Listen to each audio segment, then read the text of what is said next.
ఎవరైతే గీత దాటి అన్యాయంగా మా యొక్క కార్యకర్తలు వేధించారు, మా కార్యకర్తల మీద తప్పుడు కేసులు పెట్టారో ఒక్కటికి 10 ఇంతలు అనుభవిస్తారు. ఖచ్చితంగా ఎవరిని కూడా వదిలిపెట్టే ప్రశ్న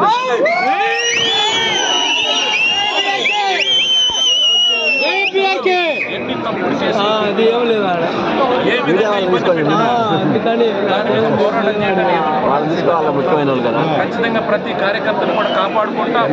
మా నాయకులకి కార్యకర్తలకి ఈ రాష్ట్రంలో పల్నాడు జిల్లాలో ఎక్కడైనా సరే పేదవారికి ముఖ్యంగా కార్యకర్తలకు అండగా ఉంటాం. నేను చెప్తా ఉన్నాను, అనవసరంగా అన్యాయంగా ఈరోజు దౌర్జన్యాలు చేసి పోలీసులు అడ్డం పెట్టుకుని తప్పుడు కేసులు పెడతా ఉన్నారు. ఇవన్నీ కూడా ఆన్ రికార్డ్, ఎవరు తప్పించుకునే పరిస్థితి లేదు. అధికారం చాలా చూసాం. నేను 4 సార్లు ఎమ్మెల్యేగా అయినాను. ఈ రకంగా తప్పుడు కేసులు పెట్టి పోలీసులను అడ్డం పెట్టి వేధించే కార్యక్రమం చేయలేదు. జగన్మోహన్ రెడ్డి గారి నాయకత్వంలో ప్రతి సంక్షేమ కార్యక్రమం ఈరోజు నేను ఛాలెంజ్ చేస్తూ ఉన్నాను. అన్ని గ్రామాల్లో పార్టీలను చూడలే, కులాలను చూడలేదు, మతాలను చూడలేదు. అర్హత ఉంటే ప్రతి ఒక్కరికి కూడా సంక్షేమ కార్యక్రమం ఇచ్చే కార్యక్రమం చేశాం. కానీ ఈరోజు చూస్తూ ఉంటే ఈరోజు వైసీపీకి ఓటేశారా, జగన్మోహన్ రెడ్డి గారి సానుభూతిపరుడుగా ఉన్నారా, వాళ్ళందరూ కూడా ఏరి పెన్షన్లు తీయడానికి ఒక ప్లాన్ చేస్తూ ఉన్నారు.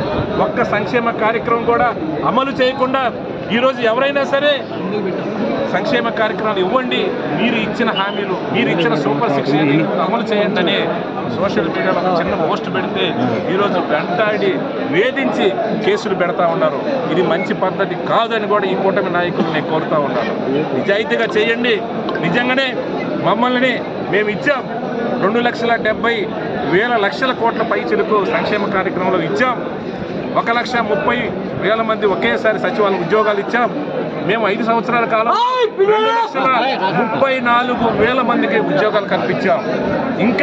ఇంకా ఎక్కువ కావాలని కూడా ప్రజలు ఆశపడి ఉంటారు, ఆశతో ఉంటారు. మిమ్మల్ని నమ్మారు, మీకు అధికారం ఇచ్చారు. కానీ ఈ రకంగా తప్పుడు కేసులు పెట్టి బెదిరించే కార్యక్రమం చేయాలి. ఇంతకన్నా మిన్నగా చేయాలి, హర్షిస్తాం. ఇంతకన్నా మిన్నగా కూడా మీరు ఖచ్చితంగా కూడా ప్రజలకు ఉద్యోగాలు ఇవ్వండి, సంక్షేమ కార్యక్రమాలు ఇవ్వండి, మాకన్నా ఎక్కువ చేయండి, హర్షిస్తాం. కానీ అడగకూడదు గొంతునొక్కే కార్యక్రమంతో ఈరోజు తప్పుడు కేసులు పెట్టి దౌర్జన్యం చేసే కార్యక్రమం చేయడం ఇది పద్ధతి కాదు. ఎందుకంటే నేను 30 సంవత్సరాల నుంచి పల్నాడులో రాజకీయం చూస్తా ఉన్నాను. నేను 4 సార్లు ఎమ్మెల్యేగా అయినాను. ఇలాంటి బెదిరింపులు చాలా చూసాం. వీళ్ళు కేసులు పెట్టినా, ఇబ్బంది పెట్టినా తాత్కాలికంగానే చేస్తూ ఉంటారు. ఎందుకంటే గతంలో కూడా మేము అధికారంలో ఉన్నాం, కానీ ఈ రకంగా ఎప్పుడూ కూడా వన్ సైడ్గా కూడా వేధించే కార్యక్రమం చేయలే, ఆస్తులు లాక్కునే కార్యక్రమం చేయలేదు. నిజాయితీగా చేశాం. ఎక్కడ కూడా ఏ గ్రామంలో, ఏ తండాలో, ఏ వార్డులో కూడా ఏ ఒక్క సంక్షేమ కార్యక్రమం విషయంలో పేదవాడికి అన్యాయం చేసే కార్యక్రమం ఎప్పుడు చేయాలి. ఈరోజు అన్నింటిలో కూడా ఏదో వంక పెట్టేసి ఈరోజు సంక్షేమ కార్యక్రమం ఇచ్చేసే కార్యక్రమం చేస్తూ ఉన్నాం. ఖచ్చితంగా రాబోయే రోజుల్లో ప్రజల పక్షాన పోరాడతాం.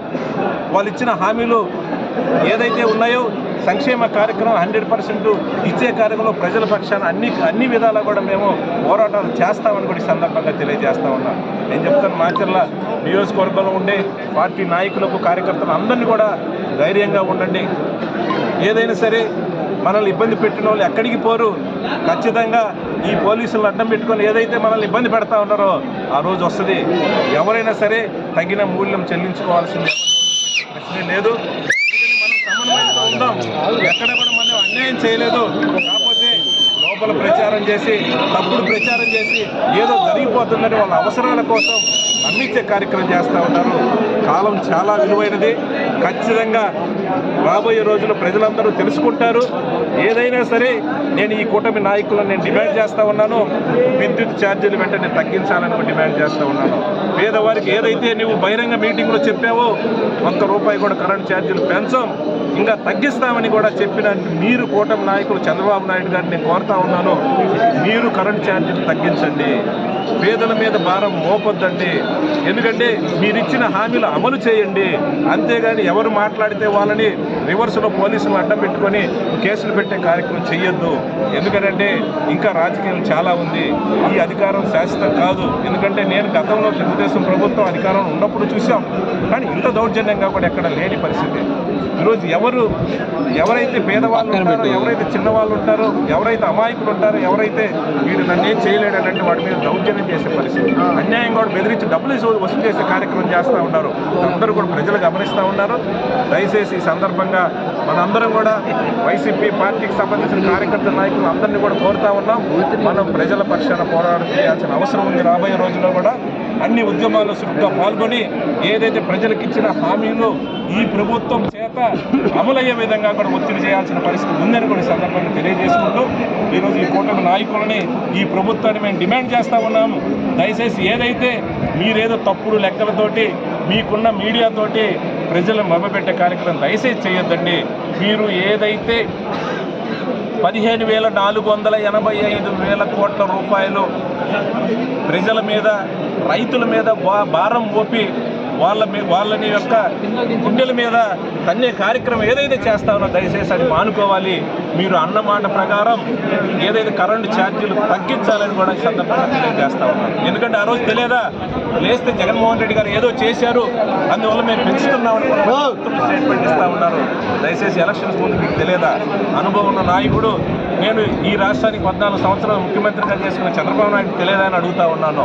అన్నీ తెలుసు. ప్రజలను మోసం చేయొద్దండి. దయచేసి ఏదైతే విద్యుత్ ఛార్జీలో మీరు పెంచిన ఏదో ఇమీడియట్గా తగ్గించాలి. మీరు అన్నమాట నిలబెట్టుకోవాలని కూడా ఈ సందర్భంగా వైఎస్ఆర్ పార్టీ తరఫున డిమాండ్ చేస్తాం.